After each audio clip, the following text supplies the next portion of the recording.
ભારત મૂલ્યાંકન વાંચન સમીક્ષા જે આપણે કરવાની છે તે બાળકની વાંચનની ઝડપનું મૂલ્યાંકન આપણે કરવાનું છે। એ આજથી આપણે એપમાં ખુલી ગયું છે। આજે આપણે શાનવી બેન પહેલા ખોલીશું।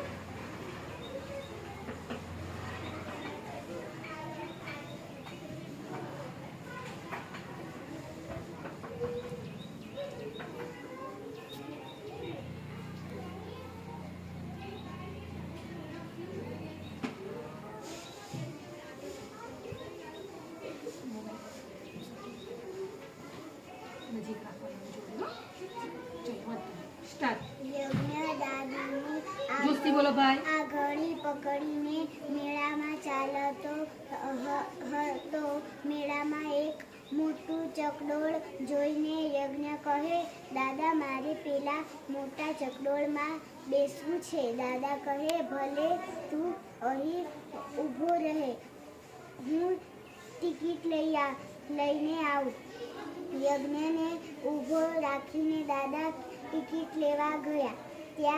ત્યાં જ એક ખેલ બતાવવાના નાર મોટર સાયકલ લઈને આવ્યો।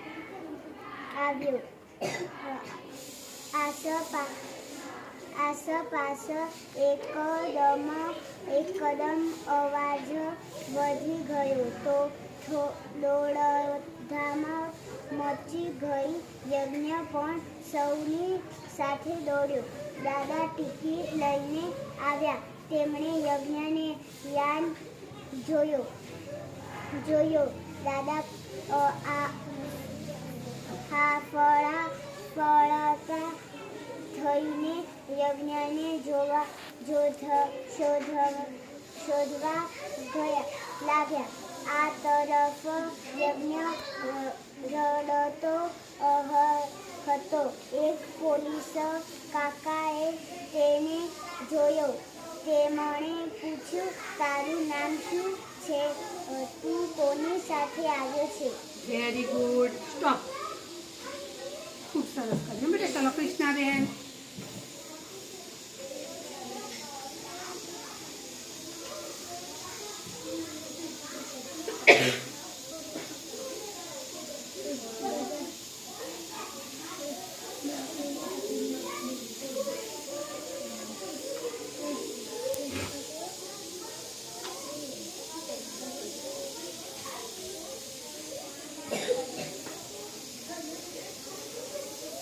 શાંતિથી વાંચવાનું, ધીરે ધીરે વાંચવાનું, ઉતાવળ નહીં કરવાનું।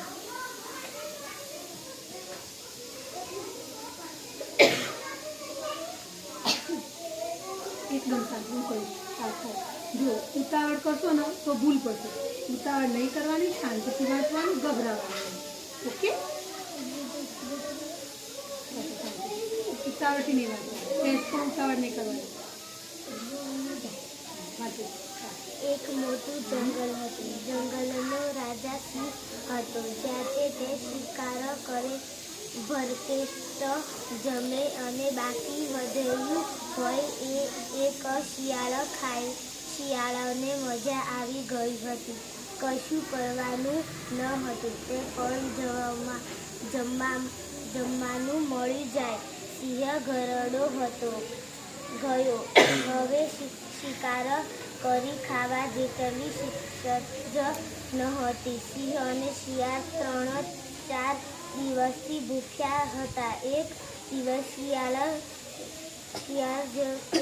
દૂરથી એક સસલો આવ્યો હશે। શિયાળે સિંહને સમજાવ્યું કે તમે થોડીક વાર મરવાનું નાટક કરો તો સસલાનો શિકાર કરી શકાય એમ છે। શિયાળની વાત માનીને સિંહ ચાલ્યા વગર પડી રહ્યો। શિયાળ તો ખોટું રહેતું જાય અને સિંહ પર સૂકા પાંદડા નાખતો જાય। Very good.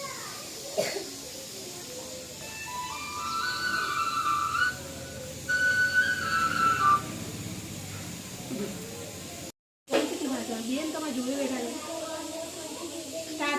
બાજરીના ખેતરમાં ખોવાયેલો ગોળીઓ જડતો ન હોતો. સોમાભાઈ ગોરિયાની બહુ ચિંતા કરતા હતા.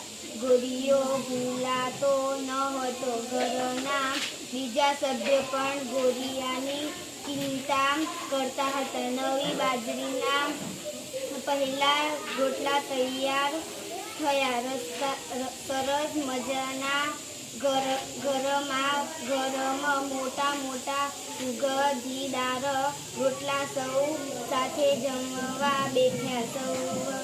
સૌની થાળીમાં રેવાબ એને એક એક રોટલો મૂક્યો. સોમાભાઈની દીકરી સપનાને પોપટી બહુ ભાવે. તેણે હલવેકથી રોટલાની પોપટી ખોલી અને એકાએક મોટેથી ચીસ પાડી. બાપુ, આપણે ગોરિયો છું. સોમાભાઈએ તો થાળી ધકેલીને કૂદકો માર્યો ને પોપટી નીચે જોયું તો ગોરિયો નિરાતે બેઠો બેઠો વાગોળતો હતો. સોમાભાઈ તો નાચવા માંડ્યા. મળી ગયો મારો વહાલો ગોરિયો, મળી ગયો.